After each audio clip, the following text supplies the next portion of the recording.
လူတိုင်းမှာကိုယ့်ရဲ့ပင်ပန်းနှွမ်းတဲ့သမျှအမောတွေကိုယူပစ်တယ်လို့ပြောက်ွယ်သွားစေမဲ့ OA စစ်လေးတစ်ခုစီရှိကြပါတယ်အသက်45နှစ်အရွယ်ဆာဆာကီအတွက်တော့စူပါမားကတ်ကချစ်စရာငွေကိုင်းကောင်မလေးယာမာဒါရဲ့အပြုံးချိုချိုလေးတွေဟာသူ့ဘဝရဲ့တစ်ခုတည်းသောစိတ်သက်သာရာရစရာပါပဲဒါပေမဲ့အလုပ်တွေရမ်းပြီးပင်ပန်းလုံးနဲ့ညတညမှာတော့ယာမာဒါအလုပ်ဆင်းသွားတာနဲ့ကြုံလိုက်ရပြီးဆာဆာကီတယောက်စိတ်ပြက်လက်ပြက်နဲ့စူပါမားကတ်နောက်ဖေးမှာဆေးလိပ်သွားတောင်းမိရာကနေသူ့ဘဝကိုလုံးဝပြောင်းလဲစေမဲ့လမ်းလုံးနဲ့ကောင်မလေးတယောက်နဲ့ဆုံတွေ့ခွင့်ရခဲ့ပါတယ်သူတို့နှစ်ယောက်ရဲ့မထင်မှတ်ထားတဲ့ဆေးလိပ်တောက်ဖို့ဘဝကနေဘလို့ချစ်စရာယိုမန့်ဆက်လန်းဆာဆာကီကအလုပ်ပင်ပန်းလုံးပြီးအထီးကျန်နေတဲ့ကုမ္ပဏီဝန်ထမ်းတယောက်ဖြစ်တဲ့နေတိုင်းဖိအားများတဲ့အလုပ်ဘဝကိုမုန်းနေပေမဲ့စူပါမားကတ်မှာအလုပ်လုပ်တဲ့ရှက်တက်တဲ့ယာမာဒါဆိုတဲ့ကောင်မလေးကိုသဘောကျမိသွားပြီးနောက်သူ့ဘဝကပြောင်းလဲသွားတယ်ဒါပေမဲ့ဆာဆာကီမသိတာကယာမာဒါဟာအလုပ်ချိန်ပြင်ပမှာလုံးဝကွဲပြားတဲ့ပုံစံနဲ့နေထိုင်ပြီးသူ့ကိုလည်းစိတ်ဝင်စားနေတဲ့သူဖြစ်တယ်အစပိုင်းမှာတော့ဆာဆာကီဟာလက်စာနေနဲ့အလုပ်များလုပ်ရတဲ့ဝန်ထမ်းတယောက်ဖြစ်ပြီးအစိတ်တောက်လို့ဆိုးရွားတဲ့အထက်လူကြီးရဲ့အကြောင်းမဲ့စူပူမှုကိုအမြဲခံနေရတယ်သူ့ဘဝရဲ့တစ်ခုတည်းသောပျော်ရွှင်မှုကရက်ကွက်စူပါမားကတ်မှာငွေရှင်းကောင်တာထိုင်တဲ့ချစ်စရာကောင်မလေးယာမာဒါကိုတွေ့ရတာပဲဖြစ်တယ်သူမကိုမြင်တိုင်းရင်ကုန်နေမိပြီးကိုတောင်ငါကလူမိုက်တယောက်လိုဖြစ်နေပြီးလို့အတွေးထဲမှာအပြစ်တင်နေပေမဲ့သူ့စိတ်ကိုတော့မတားနိုင်ဘူ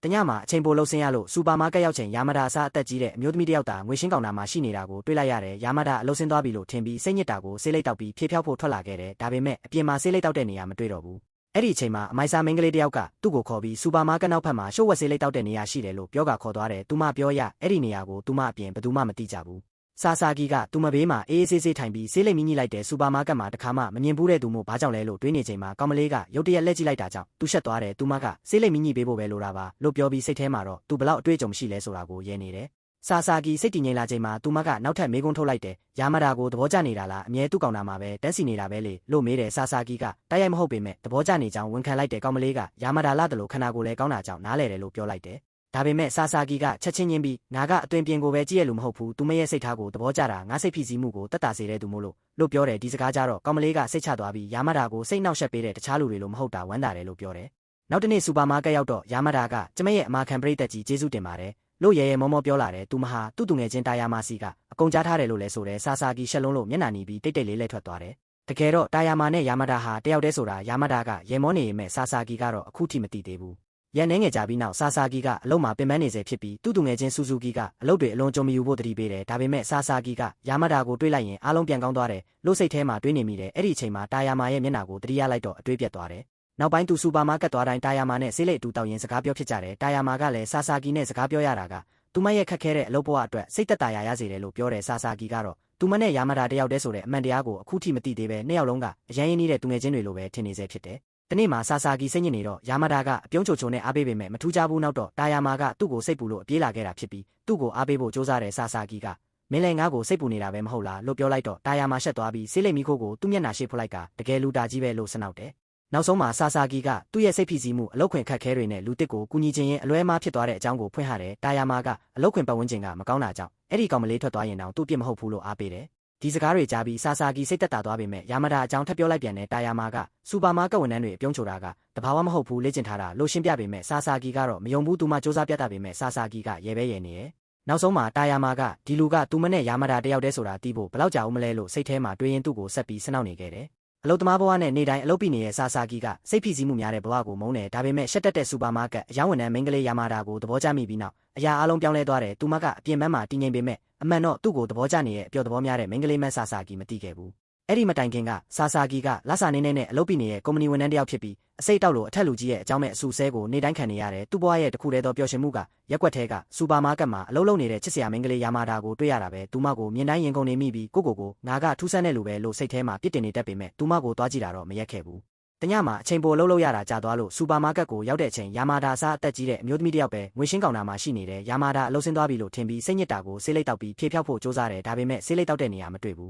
းအဲ့ဒီအချိန်မှာအမိုက်စားဝတ်စားထားတဲ့မင်းကလေးတယောက်ကသူ့ကိုခေါ်ပြီးဆိုင်နောက်ဖက်မှာလာတော့လို့ရတယ်လို့ပြောတယ်ဒီရှိုးဝက်နေရာကိုသူမတယောက်ပဲတည်တယ်လို့လည်းပြောတယ်ဆာဆာကီကသူမဘေးမှာအစင်မပြေတယ်လို့ထိုင်ပြီးဆေးလိပ်မြည်နေတော့ဒီမင်းကလေးကိုစူပါမားကတ်မှာမတွေ့ဘူးပါလားလို့တွေးနေရဲ့မင်းကလေးကရုတ်တရက်လက်ကြည့်လိုက်တော့ဆာဆာကီရှက်သွားတယ်သူမကတော့ငါဆေးလိပ်ကိုမြည်ပေးဖို့ပဲလိုတာလို့ပြောပြီးဆာဆာကီရဲ့အမူအရာကိုစိတ်ထဲမှာရဲနေတယ်ဆာဆာကီအနှဲငယ်တည်ငြိမ်လာတဲ့အချိန်မှာမင်းကလေးကရှင်ယာမာဒါကိုသဘောကျနေတာမဟုတ်လားအမြဲသူ့ကောင်တာမှာပဲတန်းစီနေတာတွေ့တယ်လို့မေးတယ်ဆာဆာကီကတိုက်ရိုက်မပြောပေမဲ့သဘောကျတာကိုဝန်ခံလိုက်တယ်မင်းကလေးကယာမာဒါကလှတယ်ဆွဲဆောင်မှုလည်းရှိတယ်လို့ပြောလိုက်တော့ဆာဆာကီကချက်ချင်းပြီးအပြင်ပန်းကိုပဲကြည့်တာမဟုတ်ဘူးသူမရဲ့စိတ်ထားကိုသဘောကျတာသူမကိုမြင်ရင်စိတ်ဖိစီးမှုတွေပြေပြောက်သွားတယ်လို့ရှင်းပြတယ်ဒါကိုကြားပြီးမင်းကလေးကကျင်းနဲ့သွားတယ်အခြားလူတွေလိုယာမာဒါကိုအနောက်ရှက်ပေးတဲ့လူမဟုတ်လို့ဝမ်းသာတယ်လို့ပြောတယ် နောက်နေ့မှာဆာဆာဂီစူပါမားကတ်ကိုရောက်တော့ယာမာဒါကကျမရဲ့အမာခံပရိသတ်ကြီးကျေးဇူးတင်ပါတယ်အကုန်လုံးကိုတရားမာစီကကြားပြီးလို့ပြောတယ်ဆာဆာဂီရှက်လုံးလို့မျက်နှာနီသွားပြီးစိတ်ထဲမှာတရားမာကိုအပြစ်တင်ရင်းထွက်သွားတယ်တကယ်တော့ယာမာဒါကသူပဲတရားမာဆိုတာကိုဆာဆာဂီမသိသေးတာကိုသဘောကျပြီးရဲနေရဲ့အလုပ်ဝတ်စုံဝတ်ထားတဲ့ယာမာဒါနဲ့အပြင်မှာတွေ့ရတရားမာဟာလူတစ်ယောက်တည်းဖြစ်ပေမဲ့ဆာဆာဂီကလုံးဝမရိပ်မိသေးဘူးနောက်တနေ့မှာလဲဆာဆာဂီစူပါမားကတ်ကိုသွားတဲ့ယာမာဒါက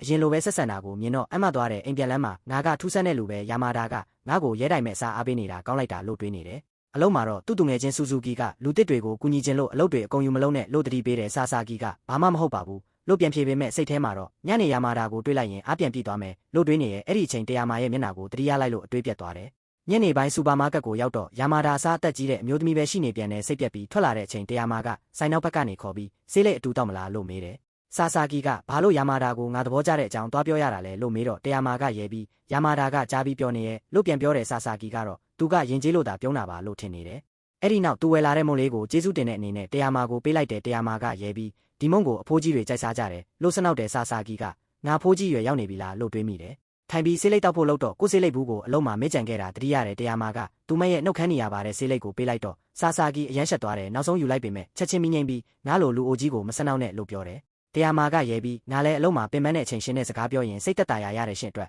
ယာမာဒါလိုပဲလို့ပြောတယ်ဆာဆာဂီအန်နာသွားပြီးသူမကနောက်လဲဒီကိုလာပြီးအတူဆေးလိပ်တောက်တော့လို့ဖိတ်ခေါ်တယ်နောက်နေ့အလုံးမှာဆူဇူကီကဆာဆာဂီဝယ်ထားတဲ့မုံတွေကိုမြင်ပြီးဘာလို့အမြဲတာပဲဝယ်နေတာလဲလို့မေးတယ်ဆာဆာဂီရှင်းပြပေမဲ့ဆူဇူကီကနားမလဲပဲအငိမ့်စားအတွက်ပိုက်ဆံစုလို့ပြောတယ်ညနေမှာဆာဆာဂီထက်ပြီးအဲ့ဒီမုံကိုဝယ်လိုက်တဲ့ယာမာဒါကကျမလဲဒီမုံကိုအခုတလောကြိုက်နေရဲ့လို့ပြောတော့တရားမာကမိတ်ဆက်ပေးတာဖြစ်မယ်လို့တွေးမိတယ်နှစ်ယောက်အလုပ်ချိန်မတူတာကိုတန်တရားဝင်ပေမဲ့သူတို့သူငယ်ချင်းကောင်းတွေချစ်မှာပေါ့လို့ပဲယုံကြည်နေတယ်ကိုရိုကတော့အသက်အရွယ်ရနေပြီဖြစ်ပေမဲ့အချက်ဟာတာကာတွန်းစာအုပ်တွေကိုဆွဲလန်းဖတ်နေတတ်တယ်အဲ့ဒီအချိန်ယာမာဒါကကားပြတင်းပေါက်ကိုလာခောက်ပြီးတကယ်ပဲဆေးလိပ်ဖြတ်ပြီးလျှက်စစ်စီကရက်ပဲသုံးတော့မှလားလို့မေးတယ်ကိုရိုကဆေးလိပ်တောက်ပြီးတိုင်းရှင်းလင်းရတာပြင်းလာလို့လျှက်စစ်စီကရက်နဲ့တဲ့အဆင်ပြေတယ်လို့ပြန်ဖြေပြီးနင်ဘာကိစ္စနဲ့လာတာလဲလို့မေးတယ်ယာမာဒါကဆာဆာဂီနဲ့အရင်လိုဆိုင်နောက်ကနေရာမှာဆေးလိပ်ဆက်တောက်လို့ရမလားသူ့ကိုအနေရမပေးဘူးလို့အာမခံပေးနိုင်မလားလို့မေးတယ်ကိုရိုကသူတို့နှစ်ယောက်ရဲ့အချစ်ဇလန်းကိုစိတ်ဝင်စားနေတာကြောင့်တိတ်ဆိတ်နေရင်ဆက်လုပ်လို့ရတယ်လို့ခွင့်ပြုလိုက်တယ်ယာမာဒါဝမ်းသာနေချိန်မှာကိုရိုကအဖြစ်ပြက်တွေအကုန်ပြန်ပြောရမယ်နော်လို့ပြောပေမဲ့ယာမာဒါကတော့အတိတ်ဘယ်ကိုနားမလည်ဘူးအဲ့ဒီညမှာဆာဆာဂီက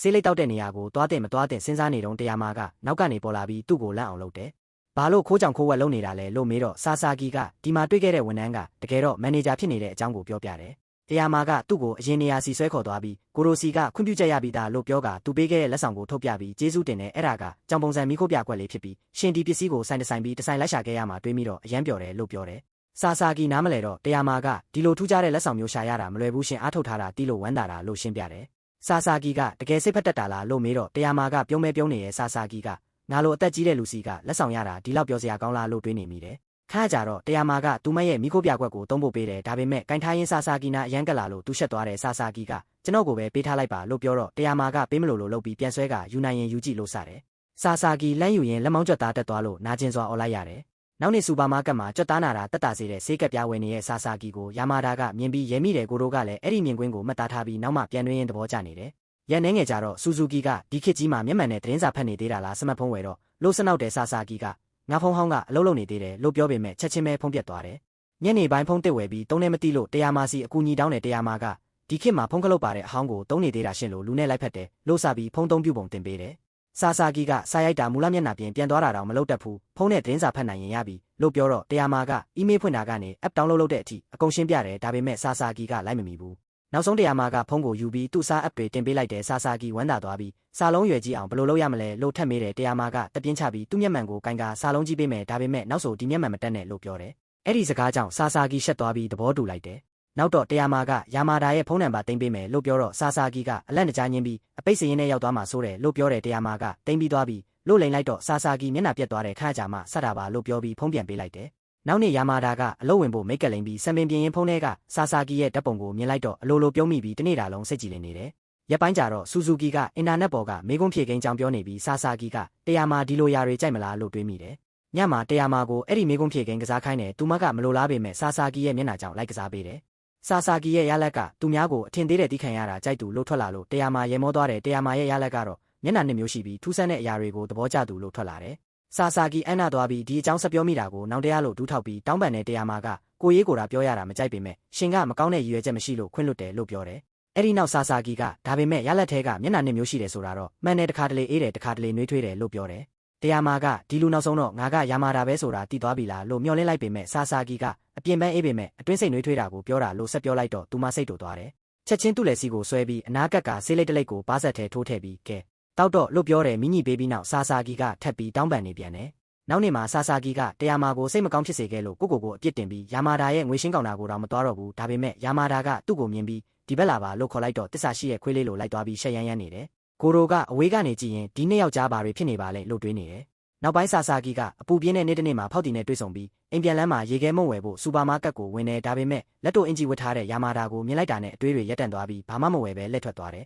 နောက်နေ့တရားမာကမနေ့ကဘာလို့ဘာမှမဝယ်ပဲပြန်သွားတာလဲလို့စတဲ့ဆာဆာဂီကရေခဲမုံဝယ်မလို့ပဲဒါပေမဲ့လေအေးရလို့မလို့တော့ဘူးလို့အကြောင်းပြတယ်တရားမာကမယုံပဲယာမာတာရဲ့လက်မောင်းတွေကိုမြင်လို့မဟုတ်ဘူးလားလို့မေးလိုက်တော့ဆာဆာဂီလန့်ပြီးဆေးလိပ်မီးနဲ့ကိုလောင်းမိသွားတယ်တရားမာကမင်းကရှေးခေတ်လူလားမင်းကလေးရဲ့လက်မောင်းမြင်ုံနဲ့ဒီလောက်ရင်ကုန်နေတာလို့စနောက်တဲ့ဆာဆာဂီကဆိုင်ဝန်ထမ်းတွေယူနီဖောင်းပြောင်းတာတာမန်ပါပဲလို့ဟန်ဆောင်ပေမဲ့မျက်နှာနီပြီးချွေးတွေထွက်နေတယ်အကြောင်းအရာပြောင်းဖို့ဆာဆာဂီကမင်းရောအဆင်ပြေရဲ့လားလို့တရားမာကိုပြန်မေးလိုက်တယ်အပြင်ကယာတီဦးတို့ကအရန်ပူနေပေမဲ့ဆာဆာဂီကမင်းအကြည့်အောက်မှာမပူဘူးလားလို့မေးလိုက်တယ်တရားမာကအပေါ်ဝတ်ကြီးကိုဖြည်းဖြည်းချင်းချွတ်လိုက်တော့အတွင်းမှာဗိုက်ပေါ်အောင်ဝတ်ထားတဲ့အင်ဂျီတို့လေးပေါ်လာတယ်ဝိုးလှလိုက်တာတရားမာကအတွင်းမှာပေါ့ပေါ့ပါပါဝတ်ထားလို့မပူဘူးလို့ပြောတယ်မိန်းကလေးသားရေကိုမြင်နာနေတဲ့ဆာဆာဂီကတော့ချက်ချင်းမျက်နှာနီပြီးချွေးတွေထွက်လာတယ်တရားမာကဆာဆာဂီသူ့ကိုယာမာတာလိုပဲမြင်နေတယ်လို့ထင်နေချိန်မှာဆာဆာဂီကဒီလောက်တိုတဲ့အင်ဂျီဝတ်ထားတော့ဘိုင်းမအေးဘူးလားလို့မေးလိုက်တယ်အဲ့ဒီစကားကြောင့်တရားမာအန်းနာသွားပြီးဒီညလူမတက်မိအောင်ကိုထိမ့်ဖို့ဆေးလိပ်ပဲပြန်တောက်နေလိုက်တယ်အဲ့ဒီနောက်ဆာဆာဂီကအေးရင်ဒီဂျီယူဝတ်လိုက်ပါဆိုပြီးသူ့ဂျီကိုကမ်းပေးတယ်တရားမာကချက်ချင်းယူဝတ်လိုက်တယ်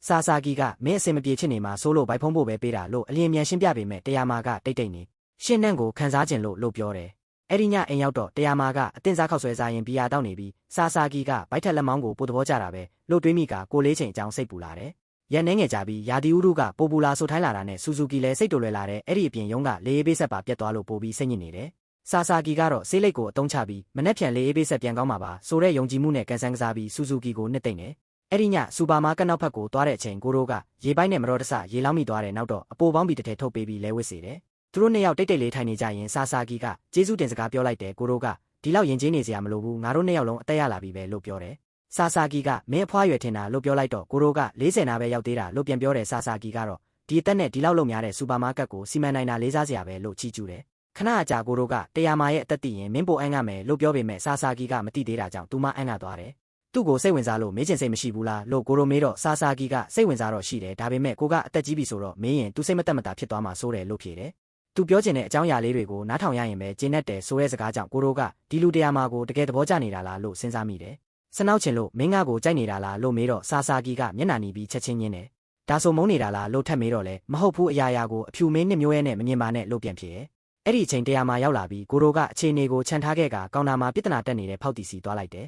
ကိုရိုထွက်သွားပြီးနောက်ဆာဆာဂီကမင်းအကုန်ကြားသွားလားလို့မေးတော့တရားမာကမသိတယ်လို့ပဲနေတယ်ဆာဆာဂီရှင်းပြနေတော့တရားမာကသူ့နားလာပြီးတပတ်နဲ့ဆံပင်ကိုတုပ်ပေးတယ်အဲ့ဒီအချိန်မျက်လုံးကိုဖုံးထားရင်တပတ်ပေါ်ကနေနဖူးကိုနမ်းလိုက်ပြီးတိုးလေးငါတက်24နှစ်လို့ပြောတယ်ဒါပေမဲ့ဆာဆာဂီကတော့ဘာကိုဆိုလိုမှန်းမသိပဲအန်းကနေစေဖြစ်တယ်ရန်နေငယ်ကြတော့သူ့ကိုအမြဲဖိအားပေးနေတဲ့အထက်လူကြီးကအနားယူခွင့်ယူသွားပေမဲ့အလုံးအားလုံးဆာဆာဂီပေါ်ကြားရောက်လာတယ်အလုတ်တင်တစ်တွေကအမားတွေဆက်တိုက်လို့တချို့ကလည်းအကြောင်းမပြပဲပျောက်သွားလို့ဆာဆာဂီကသူတို့နောက်ရှင်ရင်ပင်ပန်းလုံးနေတယ်နေ့တိုင်းအယိုးကျိုးမတက်အလုပ်လုပ်ရပြီးနောက်ဆုံးရထားတော့မမီတော့ဘူးကြိုက်တဲ့ဆေးလိပ်ဝယ်ဖို့တောင်အချိန်မရတော့ဘူးတနေ့မှာလုတ်ဖော်ကိုင်ဖက်မင်းကလေးတယောက်မိသားစုအရေးပေါ်ကိစ္စကြောင့်စောပြန်သွားပြီးသူ့လုပ်တွေကိုဆာဆာဂီလက်ခံလိုက်တယ်အလုပ်တွေပုံများလာပြီးနောက်ဆုံးမှာတော့ဆာဆာဂီလဲကျသွားတယ်မနေ့ရောက်တော့ရှုပ်ပွက်နေတဲ့အိမ်မှာနိုးလာပြီးမိတကောင်လိုဆက်လုပ်နေတုန်းပတ်ဝန်းကျင်ကလူတွေကလည်းညှိညူနေစေဖြစ်တယ်နှစ်ပတ်ကြာပြီးနောက်အဲ့ဒီဒုက္ခတွေအဆုံးသတ်သွားတယ်မိုးရေထဲမှာအိမ်ပြန်လာရင်ငါဘာပြစ်လို့မိလို့ဒီလိုဖြစ်ရတာလဲလို့တွေးနေတုန်းတရားမာနဲ့ဆုံတယ်တရားမာကကူညီပေးမလားလို့မေးတော့ဆာဆာဂီပထမဆုံးအကြိမ်ပြုံးပြီးသဘောတူလိုက်တယ်သူမကအမြဲဆေးလိပ်တောက်နေကြနေရာကိုခေါ်သွားပြီးမိုးခေါ်ရုပ်လေးတွေလုံနေရလို့ပြောတယ်ဒါပေမဲ့ပန်းချီစွမ်းရည်ကတိတ်မကောင်းလို့ဆာဆာဂီတောင်ရဲမိတယ်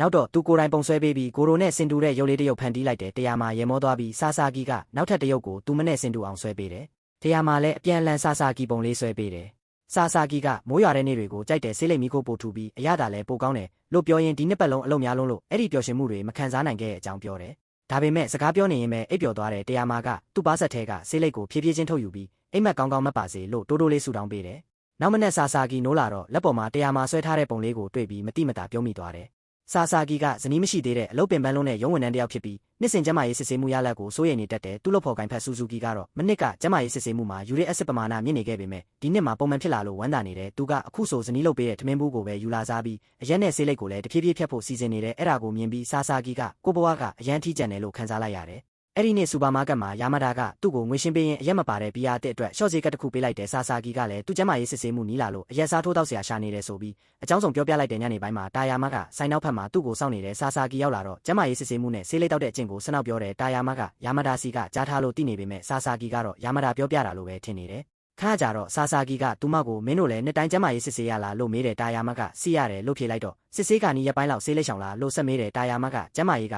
ရေးကြီးတယ်ဆိုပြီးရှောင်တယ်လို့ဖြေတယ်ဆာဆာဂီကသဘောကျသွားပြီးသူ့ကိုတော့စစ်ဆေးတိုင်းကိုလေးချိန်တို့ဖို့ပြောခံရပေမဲ့မအောင်မြင်သေးဘူးလို့ဝန်ခံတယ်သူ့ကိုယ်သူအတုံးမကျသူလို့ပြောနေချိန်မှာတာယာမကလက်နဲ့ဖြစ်လိုက်ပြီးအစာပြေမုံတွေကြီးမစားဘဲဆိုင်ကအတင်းစားစားစာတွေဝယ်စားဖို့အကြံပေးတယ်ပြီးတော့တကယ်လို့ဆေးလိပ်ဖြတ်ဖို့ဆရာဝန်ကပြောရင်ဘယ်လိုလုပ်မလဲလို့မေးတယ်ဆာဆာဂီကခက်ခဲပေမဲ့မဖြစ်မနေစူးစမ်းရမယ်လို့ဖြေလိုက်တယ်အဲ့ဒီစကားကြတော့တာယာမကသူ့ကြောကိုပုတ်ပြီးတပတ်လောက်အရက်နဲ့ဆေးလိပ်ရှောင်ရုံနဲ့အရင်နှစ်ပေါင်းများစွာတောက်ထားတာတွေပြောင်းမသွားဘူးအရန်စိတ်မပူနဲ့လို့နှစ်သိမ့်တယ်နောက်ပိုင်းရက်တွေမှာဆာဆာဂီကအတင်းစားတုပ်တွေစားပြီးအရက်ဘီယာစားအရက်မပါတဲ့ဘီယာကိုတောက်တယ်နောက်ဆုံးကျမရေးစစ်ဆေးတဲ့နေ့ရောက်လာပြီးစစ်ဆေးမှုကအေးအေးဆေးဆေးပြီးသွားပေမဲ့ရလက်ထွက်လာချိန်မှာတော့သူ့ကဘာကြီးပြိုလဲသွားတယ်လို့ခံစားရတယ်တစ်ဖက်မှာဆူဇူကီကရလက်ကောင်းထွက်လို့ပြောနေပြီးသူ့မကောင်းတဲ့အလေးကျင့်တွေကိုဆက်လုပ်လို့ရသေးရဲ့ဆိုပြီးဇနီးနဲ့အတူအောင်ပွဲခံနေတယ်ဒါပေမဲ့ဆာဆာဂီကတော့ဘဝကိုတောင်စိတ်ပြတ်သွားတယ်အဲ့ဒီညတာယာမနဲ့တွေ့ရအခါသူ့ရလက်မကောင်းဘူးရင်ပတ်တက်မှန်ထက်ရမယ်ဆေးလိပ်လည်းထက်ရမယ်လို့ပြောပြတယ်နောက်ရက်တွေမှာယာမာဒါကဒီသတင်းကြောင့်စိတ်မကောင်းဖြစ်နေတယ်ဆေးလိပ်မတောက်တော့ရင်သူတို့နှစ်ယောက်တွေ့ခွင့်နေသွားမှာကိုစိုးရိမ်နေတယ်ကိုရိုကတော့အမှန်တရားကိုပဲပြောလိုက်တာယာမနဲ့ယာမာဒါကတယောက်တည်းဆိုတာသိသွားရင်သူနဲ့ဆက်နွယ်ဖို့အကြောင်းရင်းရှိသွားမယ်လို့အကြံပေးတယ်ဒါပေမဲ့ယာမာဒါကသူ့ရဲ့မတူညီတဲ့အပြုအမူနဲ့မျိုးကိုသိသွားရင်ဆာဆာဂီကမချစ်တော့မှာကိုကြောက်နေတယ်အဲ့ဒီညဆာဆာဂီကဆေးလိပ်မတောက်ပဲသူတို့နေရာကိုဖျက်သွားဖို့စူးစမ်းပေမဲ့တာယာမကနောက်ကနေလာဆွဲပြီးထိုင်ခိုင်းတယ်သူမဆေးလိပ်တောက်နေရင်တကယ်စူးစမ်းရင်ဆေးလိပ်ဖျက်နိုင်မယ်ထင်လားလို့မေးတယ်ဆာဆာဂီကအ